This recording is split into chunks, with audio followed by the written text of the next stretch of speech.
Hello friends, જય માતાજી. Happy new year to all of you. સાલ મુબારક બધાને. કેમ છો બધા? આઈ હોપ બધા મસ્ત મજામાં હશો, જલસામાં હશો.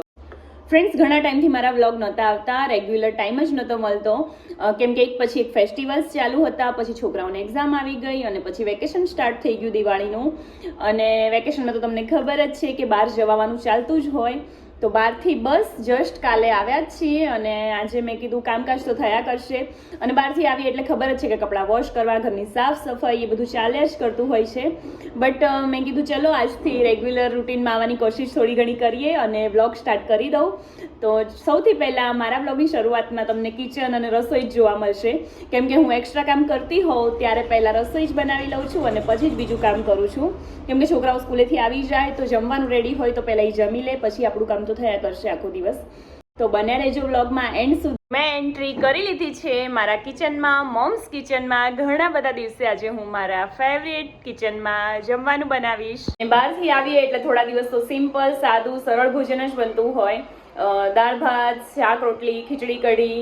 તો આજે હું બનાવવાની છું શાક રોટલી, ગવારનું શાક બનાવવાની છું અને રોટલી, છાશ, સલાડ. બસ થોડા દિવસ હું સિમ્પલ જ જમવાનું બનાવવાની છું, કેમ કે બહાર ઘણું બધું જમવાનું થઈ ગયું હોય. અહીંયા મેં ગવાર સમારી લીધો છે અને લસણિયું મરચું વાટી લીધું છે, તો ફટાફટ હું આ ગવારને વઘારી લઈશ. ફ્રેન્ડ્સ, સૌથી પહેલા તમને મારા કાનાજીના દર્શન કરાવી દઉં. જો આ છે મારા લડ્ડુ ગોપાલ. ફ્રેન્ડ્સ, ગમે એટલા દિવસ આપણે બહાર જઈને આવીએ, ફરીને આવીએ, પણ ઘરે આવીને જે શાંતિ થાય ને એવી શાંતિ ક્યાંય જ ના થાય. ગમે એટલું ફરી લઈએ પણ ઘરે આવીને જ હાશકારો થાય, અને એ પણ આપણા જાતે જ્યારે રસોઈ બનાવીને જમીએ ત્યારે જ આપણને એમ લાગે કે હાશ મજા આવી. બાકી ગમે એટલું ફરીએ તો આવી શાંતિ ના મળે જેટલી ઘરે આવીને આપણને કામકાજ કરીને મળે. અને એટલે જ કહેવાય છે કે ધરતીનો છેડો ઘર, ઘરે આવીને જ હાશકારો થાય. તો ચલો, મને પણ ઘરે આવીને બહુ મજા આવી ગઈ, કારણ કે અમે ઓલમોસ્ટ 15 દિવસે ઘરે આવ્યા છીએ, એટલે મને પણ હાશકારો થયો. મારું રૂટીન જેમ જેમ આવતું જાય એમ મને મજા આવે. જો વિહાન આવીને આ ખાઈને જુઓ, રમતા રમતા ખાય છે. આવી રીતે કોઈ ખાય? ચલો પહેલાં બેસીને જમી લો, પછી રમો. એનો ફ્રેન્ડ આવી ગયો જો, વૃંદ. ઉડતા ઉડતા આવી ગયો વૃંદ. ઉડતા ઉડતા આવ્યો તું તો ચાલતા ચાલતા આવ્યો છે જો. બરોબર. જો સાહેબ આવી ગયા. જય માતાજી. જય માતાજી. Happy new year. Happy new year. Happy birthday મને તો કહો. હેપી બર્થડે ની વાર છે. હેપી ન્યુ યર હજી તો. In advance. Happy birthday. જો બે જણની જરૂર છે અહીંયા રસોડામાં. હું એકલી જ હતી પણ આ મમ્મા આવી ગઈ. એ તો કહું છું. રોટીમાં બે જણ તો બહુ મજા આવે. એવું? પરી એકલી કાફી છે હવે તો. હવે રોજ પરી બનાવીને ખવડાવશે. ના, આજે નહીં કાફી. આજે નહીં કાફી. બાકી રોટલી તો મસ્ત બની હે, પતલી પતલી ગુડિયા.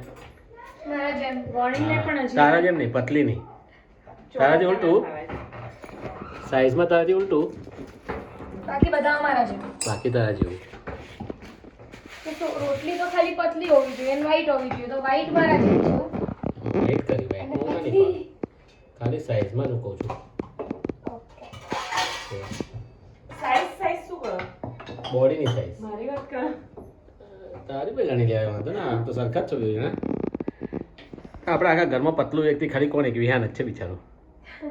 બાકી તો બધા આપણે સરસ ખાતા પીતા ઘરના છીએ ને આપણે. તારે હટ્ટા કટ્ટા કટે કટ્ટા ભરેલા છે આપણા. જો હવે હટ્ટા કટ્ટા માટે આ છોકરી છે ને વધારે હટ્ટા કટ્ટા બનાવવાનું કામ કરે છે. હવે ફિનિશ થઈ ગઈ છે, આનાથી વધારે નથી ખાવી. ક્વોન્ટિટી કહી દીધી લાસ્ટ છે, તો એ કે મારે જો એક બનાવી છે કેસરોલમાં મૂકવા માટે. પછી તો અને કેસરોલમાં બનાવવાનું, કેસરોલમાં મૂકશે તો પછી એને લાગે છે તને કે કેસરોલમાં એ પડી રહેશે? હટ્ટા કટ્ટા વ્યક્તિ તો ખાઈ જ જશે કોક ને કોક. એને રોટલી છે એટલે પડી રહેશે. પડી ના રે, ખાઈ જવાશે. હટ્ટા કટ્ટા ઘરના માણસો છે બધા, અંદર થોડી કેસરોલમાં પડી જશે. કોઈ તો ખબર નહીં, જેનું શરીર એના પ્રમાણે નક્કી થઈ જશે કોણ ખાય છે કોણ નહીં ખાતું. પણ રહેશે નહીં. ચલો ત્યારે હવે આજે લાસ્ટ ફિનિશ કરો, બીજું શું તમારે. અરે એ ક્યાં ગયું તવી? આના પર ડાયરેક્ટ મૂકી જશે એમ? એવું થઈ જશે? ચલો હા, તું તો કરી જ દઈશ ને. ચલો રોટલી બનાવો. મમ્મા તો બેસી ગઈ જો અંધારામ જમવા બેઠી છે. અજવાળું છે જ નહીં. લાઇટ કરી આપું મમ્માને. મમ્મા દેખાય એટલા માટે લાઇટ કરી આપું. બાકી તો જરૂર છે નહીં પણ ગરમ ગરમ રોટલી ખાવી હોય તો એકલા એકલા બેસવું પડે એવું થાય છે. હા એ તો છે જ ને. ગરમ ગરમ ખાવી હોય તો એકલા જ બેસવું પડે ભાઈ. એ તો બધાને ના મળી ને. એ જ ને. તો પહેલાં મેં ગરમ ખાઈ લીધી, હવે તારો વારો. આજ બહુ દિવસે શાંતિથી શાક રોટલી ખાધું. બહુ ફરીને આવ્યા ને બહુ બહારનું થઈ ગયું. તો રહીને ફર્યા આવો તો હવે ઘરનો વારો. ગવારનું શાક ને રોટલી ને દહીં. સારું સિમ્પલ. હવે હા ચટણી મસ્ત છે નહીં પણ જે લઈને આવ્યા કીવીની ચટણી છે આ. પણ બહુ જ જોરદાર. ટેસ્ટી, બહુ જ એક મસ્ત નંબર છે. એક નંબર ટેસ્ટ છે ભાઈ એનો. બધા ઉત્તરાખંડમાં જાવ ને તો આ ચટણી ચોક્કસથી લેજો. હા, બહુ 100%. સરસ છે.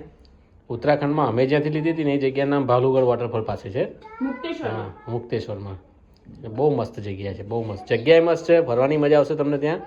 અને જોડે આ ચટણી લઈને આવશો તો તમને યાદ કરશો. તમે જ્યારે જ્યારે ખાશો તો તમને યાદ કરશો. યાદ કરશો. તો ચલો તાર ચલો પતાવો. હું જમી લઉં પછી મારું કામ કાજ આગળ કરું. ચાલશે વાંધો નહીં. ચલો ત્યારે ફટાફટ પતાવો પછી મળીએ. વિહાન ક્યાં જવાનું છે? પીઝા ખાવા. પિઝા ખાવા. વિહાનને ઘણા દિવસથી ખાવાતા હે ને પિઝા? હે પિઝા તો ખાવા જોઈએ ને. ખાવા જોઈએ ને. રોજ ખાવા પીઝા તો. હા રોજ ખાવા હોય. ખવાય નહીં. ખવાય નહીં. બસ સાચું કીધું. આજે છે ચિલ્ડ્રન્સ ડે એટલે છોકરાઓને લઈને બહાર જઈએ તો બચ્ચા પાર્ટી ખુશ. એમની મસ્ત એમની ફેવરેટ જગ્યા પર લઈ જઈએ અને ફેવરેટ પિઝા ખવડાવી દઈએ અને અમને બનાવવામાંથી પણ રાહત મળી જાય. એટલે ચલો બધા નીકળીએ જ છીએ. 8:15 જેવું થયું છે. 8:30 નીકળવાનું છે. મેશવા રેડી યસ એકદમ રેડી. પિઝા ખાવા માટે? પીઝા ખાવા માટે. આમ તો રેડી જ છે. આમ તો રેડી જ છું. પીઝા ખાવા ખાવા માટે રેડી છું. વધારે રેડી છે. મને એમ હતું કે હમણાં એક વીક માટે કશું જ બહારનું નથી ખવડાવવું બટ આજે જ ખાવું પડ્યું. પણ હવે ખાવું પડ્યું. ખાવું પડ્યું ને ખાવું જ છે. હા ખાવું જ છે. એટલે બધાએ પ્લાન કર્યો એટલે પછી જોડે જવાની તો મજા જ આવે. એટલે પછી મમ્માએ પણ યસ કરી દીધું. કંઈ નહીં ચલો મળી. વિહાન વિહાન પેસ્ટ્રી ખાય. ટેસ્ટી.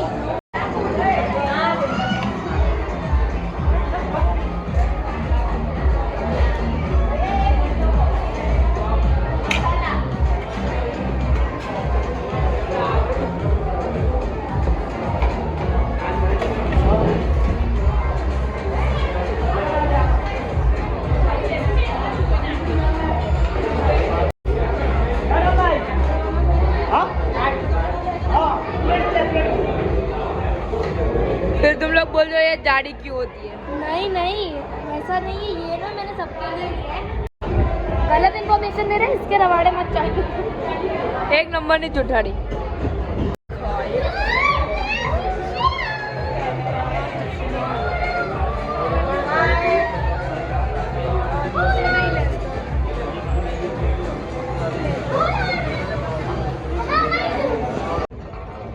સ્ટ્રોબેરી ને વિહાન ને આઈસ્ક્રીમ પાર્ટી હે ને. ચલો બધા આઈસ્ક્રીમ ખાવા. ચલો સ્ટ્રોબેરી છે અને આ કહું છું ને ચોકલેટ. ज्यादा स्ट्रॉबेरी पीज़ा बताएं. और सबसे પિઝા ખાઈને અમે બધા આવી ગયા હતા ગાર્ડનમાં બેસવા માટે અને છોકરાઓએ ખૂબ ધમાલ મસ્તી કરી. મારો આ સિમ્પલ ફેમિલી વ્લોગ તમને કેવો લાગ્યો જરૂરથી કહેજો. મળીએ નેક્સ્ટ વ્લોગમાં. ત્યાં સુધી આવજો. જય માતાજી.